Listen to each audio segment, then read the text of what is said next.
Speaking of the 4th of July and Independence Day, Pat Tillman, who you and I both agree is probably one of the best, he'll go down as one of the most patriotic football players we've ever been around because of what he did during the time that he did it. He sacrificed his NFL contract and said, you know what, I'm going to go fight for the country regardless, even though I'm in the height of my career. And being in Arizona, where you actually are and everything, let me ask you, ESPN gave away his award to a motherfucker that's not even from our country. And his mama is hot. And especially it hits while we're talking about a day before before the 4th of July. What's your take on this right here? Pat McAfee also went in hard on ESPN, who he works for. So Pat's dropping his nuts like, fire me, motherfucker. You can't do shit to me. I'm running ESPN. Where you at with this whole take that we're giving away his award to something like for this?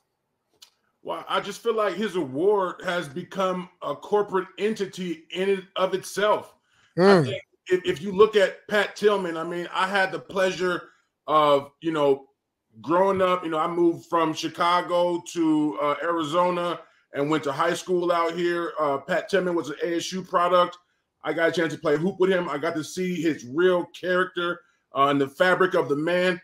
Pat Tillman would be so hot about this award going to somebody who really has, I mean, come on, dog. This Prince Harry dude, I mean, this dude has been given everything on a literal silver spoon. And, listen, they've taken his award and they hijacked it and they've just made it just like a corporate trophy to bring them more visibility and more dollars, the things that Pat Tillman wasn't about.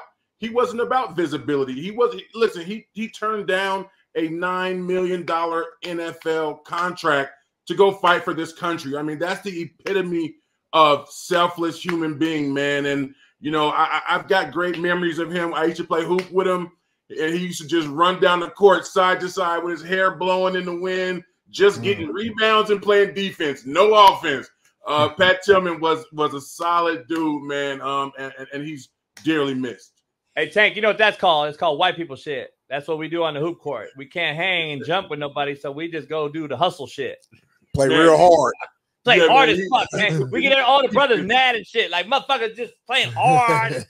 Hey, Pat Tillman used all 7, 8 of his fouls. I can attest to that, man. Shout out to Jake Plummer, Jason Verdugo, all those boys, J.R. Redmond on that 96 Arizona State Sun Devil team. J.R. Redmond, my homie, Carson, California native. Grew up with him as well. That was a good team. That was Pat Perez was on that 96 national championship Arizona State golf team, the last national championship in school history of any sport. Yeah, well, they was really slapping sticks back in the day, man. Arizona, man, Arizona State got a lot of golf history, man. So shout out to him too. Phil Mickelson, Pat Perez. I mean, there's been some greats that came through there. John Rahm. I mean, you name it. Arizona State's got dudes.